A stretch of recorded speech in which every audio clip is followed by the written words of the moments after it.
Aquilo que não está morto pode jazer eternamente. Em eras estranhas, até a morte pode morrer. Howard Phillips Lovecraft.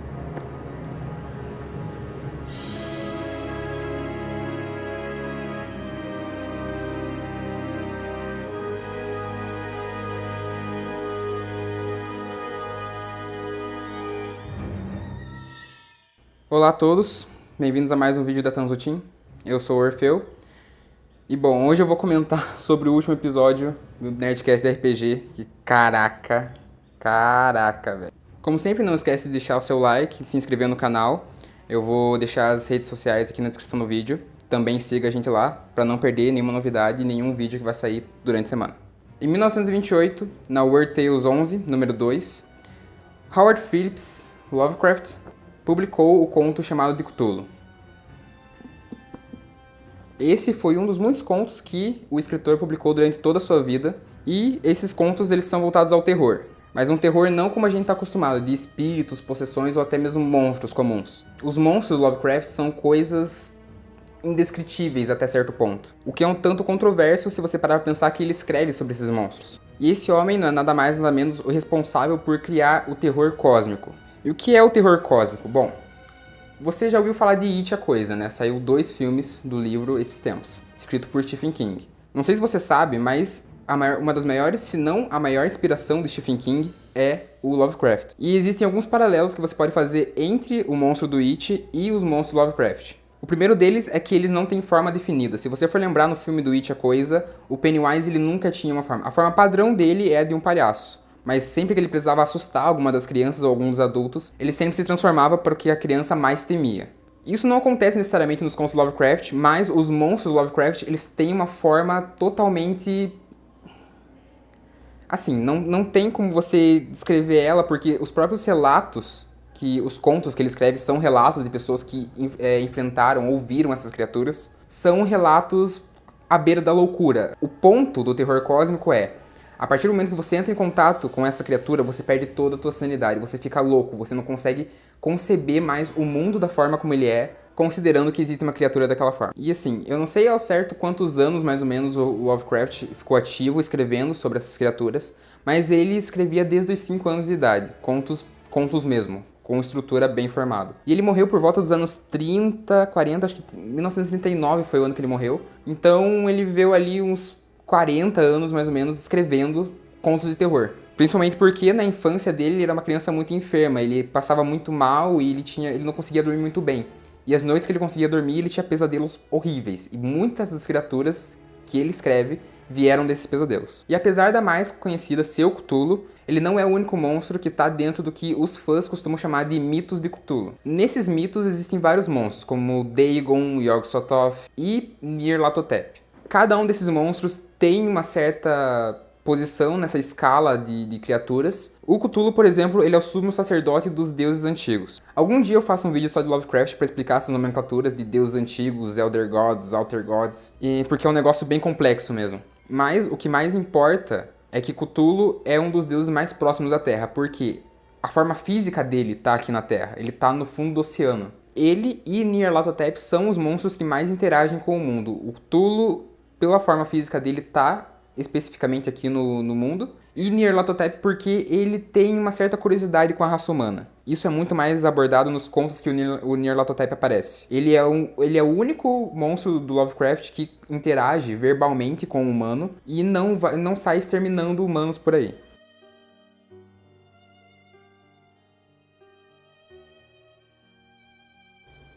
Tendo anotado e copiado um ritual praticado pelos cultistas do pântano, que foram presos por seus homens, ele implorou ao professor que tentasse recordar o melhor que pudesse as sílabas coletadas entre os diabólicos esquimós. Seguiu-se então uma exaustiva comparação de detalhes e um momento de silêncio, realmente perplexo, quando ambos, inspetor e cientista, entraram em acordo a respeito da identidade virtual da frase, comum aos rituais infernais separados por tantos mundos de distância. Substancialmente, tanto magos esquimós quanto os sacerdotes dos pântanos da Louisiana entoaram para seus ídolos semelhantes algo como o que segue, em que a divisão das palavras foi deduzida dos intervalos originais encontrados na frase enunciada em voz alta.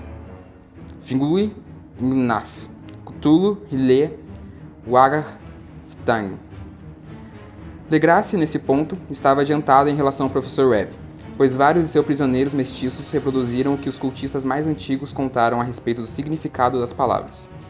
Esse texto, conforme indicado, significa algo como: em sua casa, em R'lyeh, Cthulhu morto aguarda sonhando.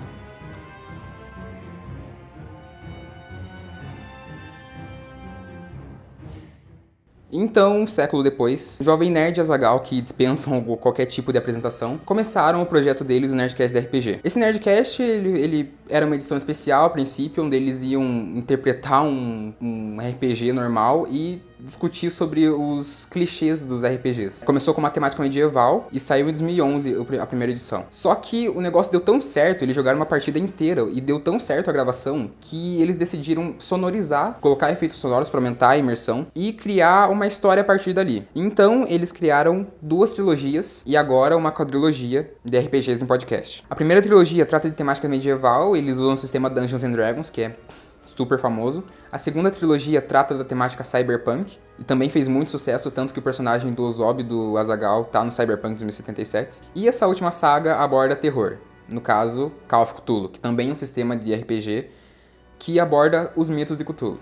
E assim, essa última saga, ela aparentemente foi a mais pensada de todas, porque as outras 2, quem mestrou o RPG foi o Jovem Nerd, quem jogou foram o Azaghal, o Tucano, o JP e o Carlos Volter, e o Android participou do Cyberpunk. E assim, a primeira trilogia eram ali... Tem uma sequência histórica, as aventuras, mas elas são aventuras muito separadas, assim, cada episódio da trilogia tem um plot específico, e eles vão e resolvem o plot naquele próprio episódio. No RPG de Cyberpunk, tem uma linha dorsal um pouco maior, mas a história é muito mais movimentada pelos personagens do que pelo mestre em si. Tirando o segundo capítulo, que é muito mais focado no que o Jovem Nerd tinha planejado pra ele, porque quem ouviu sabe que é uma bagunça aquele episódio. E o RPG de Call of Cthulhu é um pouco diferente. Por quê? Porque a própria forma de você jogar o RPG do Call of Cthulhu é diferente de outros sistemas de RPG. Normalmente em algum sistema de RPG, como o Dungeons and Dragons, você tem o seu grupo, a sua party. Vocês vão até uma masmorra, vocês derrotam os inimigos, derrotam algum boss, pegam um tesouro e voltam pra cidade para receber reconhecimento. E essa é uma fórmula básica que segue em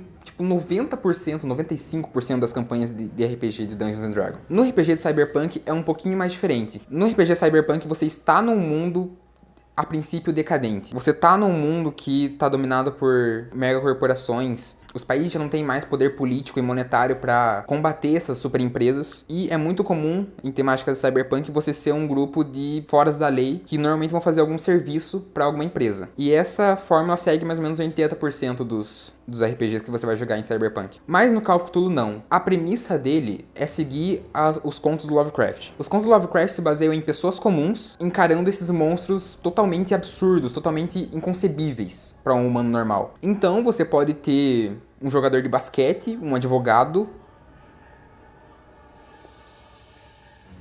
um coroinha de uma igreja e um político, e os 4 juntos embarcam numa aventura para tentar impedir algum monstro de vir para a Terra, ou tentar sobreviver a algum monstro que está assombrando eles, ou até caçar alguma relíquia que precisa ser recuperada para impedir o fim do mundo. Então assim, Call of Cthulhu é o RPG que tem mais abordagens possíveis, até onde eu sei. Ele tem mais abordagens possíveis de você ter uma aventura diferenciada. E esse pra mim é o maior destaque, por isso que Call of Cthulhu é meu sistema de RPG favorito. Eu costumo jogar RPG com os meus amigos e normalmente a gente fica entre D&D, Cyberpunk, Steampunk e Call of Cthulhu. Eu, quando entrei no grupo de RPG com eles, percebi que eles preferiam muito mais medieval, só que eu acabei empurrando um pouquinho mais essa temática de horror pra eles e eles acabaram gostando mais, tanto pela liberdade que você tem, quanto tanto pelo desenvolvimento da campanha.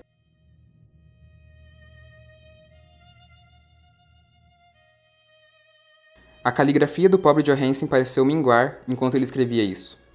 Dos 6 homens que nunca alcançaram o navio, ele acreditava que 2 haviam perecido de puro horror no instante amaldiçoado. A coisa não podia ser descrita. Não há linguagem para tais abismos de insanidade gritante e imemorial. Tais contradições sobrenaturais de toda a matéria, força e ordem cósmica. Deus, seria assim tão admirável que um grande arquiteto enlouquecesse do outro lado do mundo e que o pobre Wilcox caísse em febre naquele instante telepático? A coisa dos ídolos, A verde e pegajosa cria das estrelas despertara para reclamar o que era seu. As estrelas estavam novamente alinhadas. E o que um antigo culto falhara em realizar intencionalmente, um bando de marinheiros inocentes concretizara por acidente. Após vigésilhões de anos, o grande Cthulhu estava solta novamente e delirava de prazer.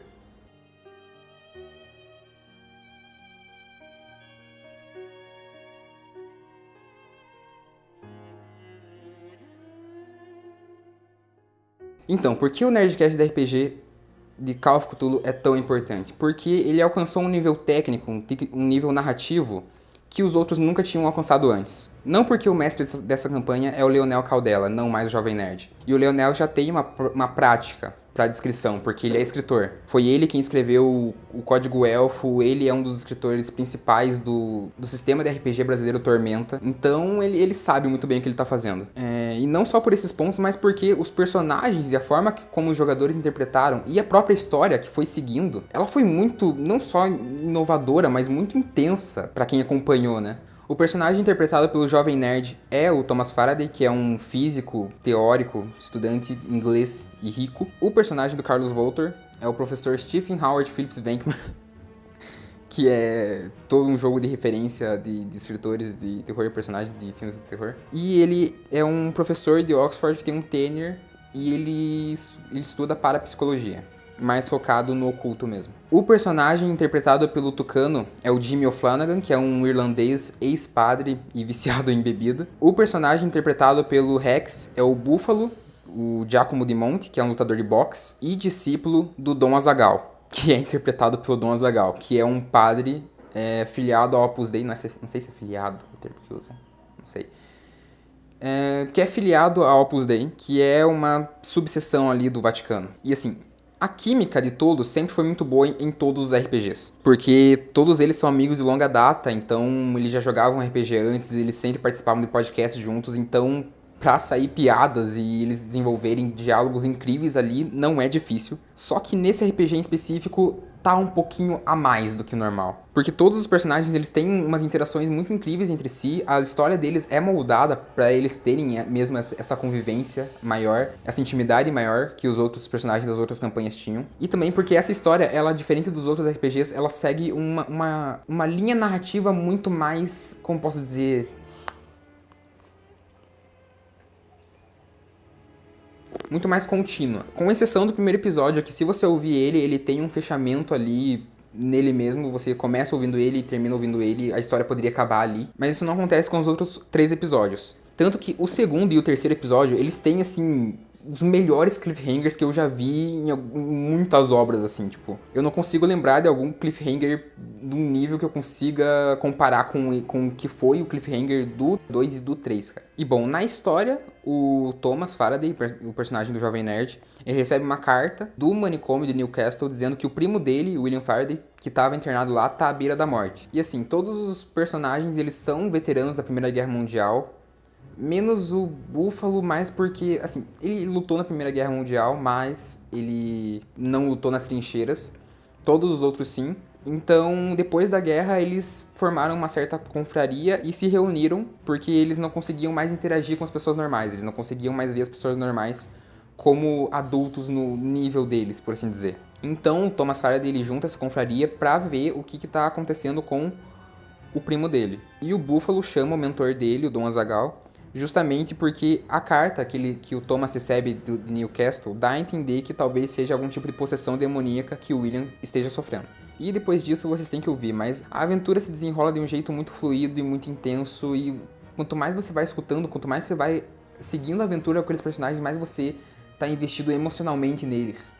E isso é uma faca de 2 gumes, cara, vai por mim. Porque assim, não existe forma de você terminar uma história Lovecraftiana de um jeito feliz. Não existe um final feliz pra uma história assim. Não é que nem algum filme de Invocação do Mal que o Ed e a Lorraine Warren vão lá e conseguem expulsar o demônio do corpo da criança. Não é um final feliz. E isso eu tomo pra mim pessoalmente como um dos maiores problemas que eu sempre tive quando eu tava mestrando alguma campanha de Call of Cthulhu pros meus amigos. A gente não tem costume de fazer campanhas longas, a gente já fez umas 2 vezes, uma campanha com mais de uma sessão.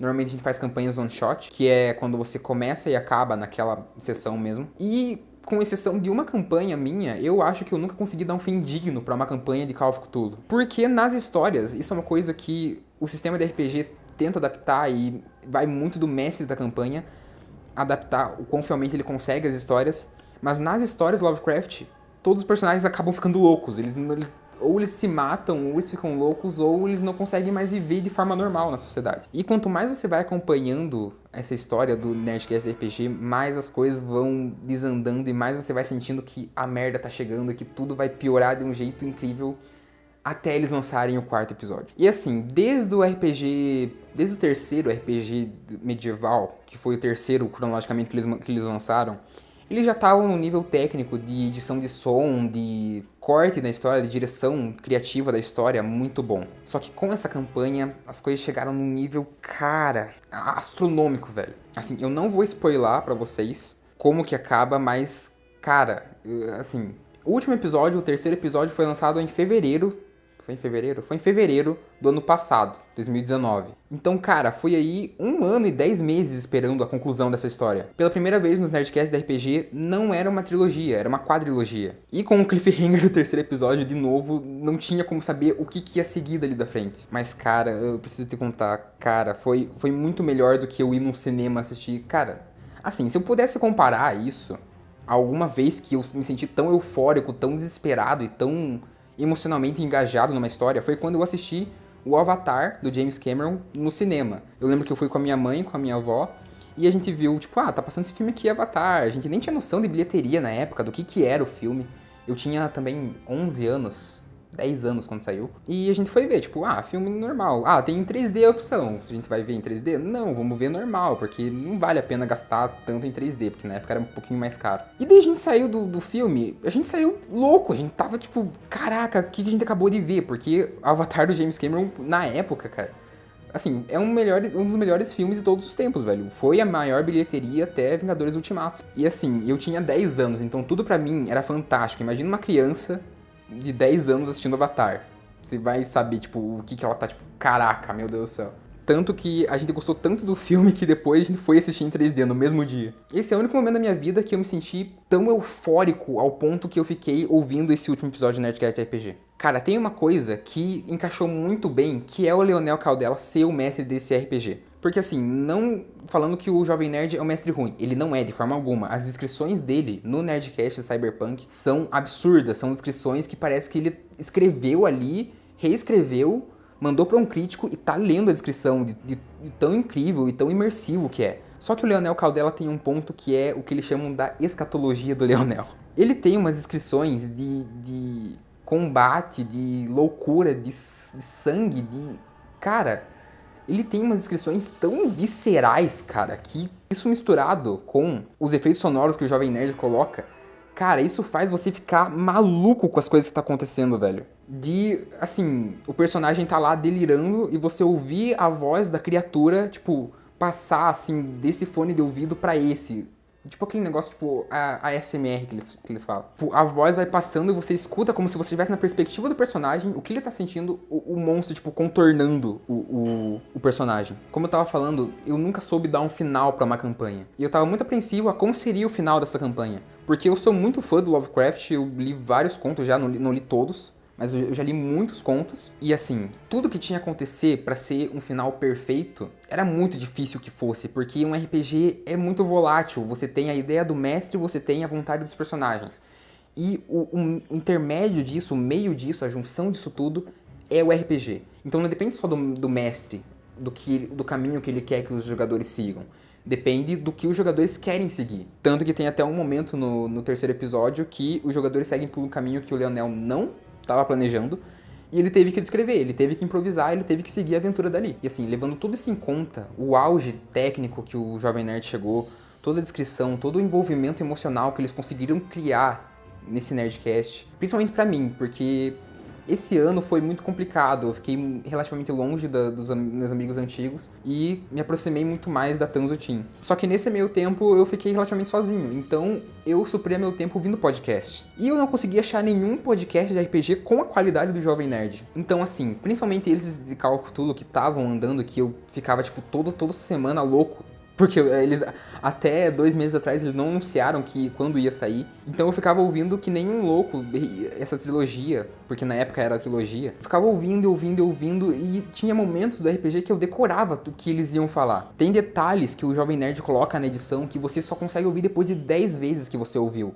o podcast. Sabe, tipo, uma falhinha ali no cantinho que é um detalhe que vai ser usado depois, tá lá. Ou até mesmo detalhes da ambientação que ele coloca, cara. Tipo, músicas ou detalhes dos monstros. São coisas que você, tipo, que eu ouvi tanto, cara. São detalhes tão mínimos que ele colocou, velho, que aquilo já fazia parte de mim. E eu vi a conclusão dessa história, saber que aquilo ali foi o fim. E do jeito que aconteceu, cara, eu como um mestre de RPG há 4 anos, 3 anos, como um fã de jogos de RPG, como um fã de histórias de terror, e principalmente histórias de terror Lovecraftianas, sinto que eu tenho uma certa propriedade para dizer que o RPG de Call of Cthulhu do Jovem Nerd é o melhor exemplo de um RPG que você pode encontrar em toda a internet. O único problema que talvez eu possa apontar dele é que em alguns momentos você vê ali que tem uma facilitação narrativa que o Leonel coloca justamente para eles não se perderem na campanha, porque como eu disse, Call of Cthulhu é tão amplo que,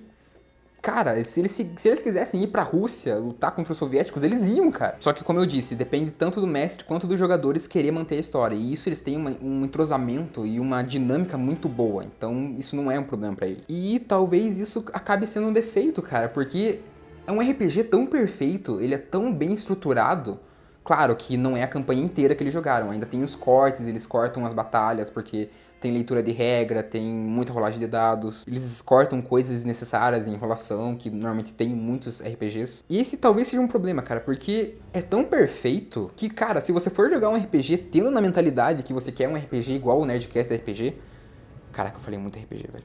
Você vai, de certa forma, se decepcionar, cara, porque não é a mesma dinâmica, não é a mesma qualidade, cara. Até se você colocar uma música de fundo enquanto você tá mestrando um RPG, não é a mesma coisa. E isso, tenho que confessar que até certo ponto me frustrou em uma época que eu queria fazer alguma coisa mais séria, mas não dizendo que era culpa dos meus amigos que jogavam, porque eles estavam jogando e eu tava mestrando. Mas acabava não sendo da mesma qualidade que é um Nerdcast de RPG. Mas com o tempo você aprende a abstrair isso e a entender que cada grupo é cada grupo, e mesmo que eu vá jogar com o mesmo grupo que eu tenho e forem pessoas diferentes, vai ser uma dinâmica totalmente diferente, porque são pessoas diferentes com trejeitos diferentes que acabam criando histórias diferentes. Mas, reafirmando, o Nerdcast da RPG, Call of Cthulhu, é sim o melhor exemplo de RPG que você pode achar em toda a internet. Se você ainda não ouviu e tiver a oportunidade, escute, em ordem cronológica de preferência, de fones de ouvido, porque os efeitos, principalmente fones de ouvido estéreo, porque os efeitos de estereofonia são absurdos de bom. E com orgulho eu digo, sem sombra de dúvidas, que o Nerdcast de RPG de Call of Cthulhu entrou ali no meu top 3 obras mais favoritas de todos os tempos. E é um sério concorrente à primeira posição. Só que o problema é que a primeira posição desse meu top 3 é muito instável. Sempre tem obra entrando e saindo. Mas eu tenho certeza que essa saga de RPG vai continuar no top 3 e vai ficar, assim, no mínimo ali no 2 pro resto da minha vida. Por todo esse engajamento emocional que me fez ter e pela fase da minha vida em que eu ouvi ela. Foi uma experiência muito única e... não sei se esse vídeo algum dia vai chegar até você, mas obrigado, Jovem Nerd. Obrigado, Azaghal. Vocês criaram o RPG perfeito. E esse foi o vídeo. Não se esqueça de se inscrever, curtir e compartilhar com os seus amigos que gostem do Lovecraft ou gostem de terror. Também não se esqueça de seguir a nossa página da Tanzo Team no Instagram, no Facebook, e até a próxima semana. Foi esse documento que li, e agora ele está guardado na pequena caixa ao lado do baixo relevo e dos papéis do professor Angel. Com isso, devo terminar esse meu registro. Esse teste da minha própria sanidade, onde se reuniu o que eu espero que nunca mais seja reunido. Olhei para tudo que o universo contém de horror, e depois disso, até mesmo os céus primaveris e as flores do verão serão para sempre um veneno para mim. Mas não acredito que a minha vida será longa. Como meu tio se fora, como se fora o pobre Johansen, assim eu devo ir. Sei demais, e o culto ainda vive. Cthulhu também vive ainda, suponho, tendo retornado àquele abismo de pedra que o protege desde que o sol era jovem. Sua cidade amaldiçoada está afundada mais uma vez, pois o Vigilante navegou sobre o local após a tempestade de abril, mas seus asseclas em terra ainda se abaixam e se curvam, e contornam monólitos encimados por ídolos em lugares solitários. Ele deve ter sido preso ao afundar em seu abismo negro, pois, de outro modo, o mundo estaria agora gritando de pavor e frenesi. Quem conhece o fim? O que se ergueu pode afundar, e o que afundou pode se erguer. O horror espreita e sonha nas profundezas, e a decadência se espalha sobre as vacilantes cidades dos homens. Chegará um momento, mas eu não devo, não posso pensar. Deixe-me rezar para que, se eu não sobreviver a esse manuscrito, meus executores possam colocar a cautela antes da audácia e garantir que ele nunca encontre outros olhos.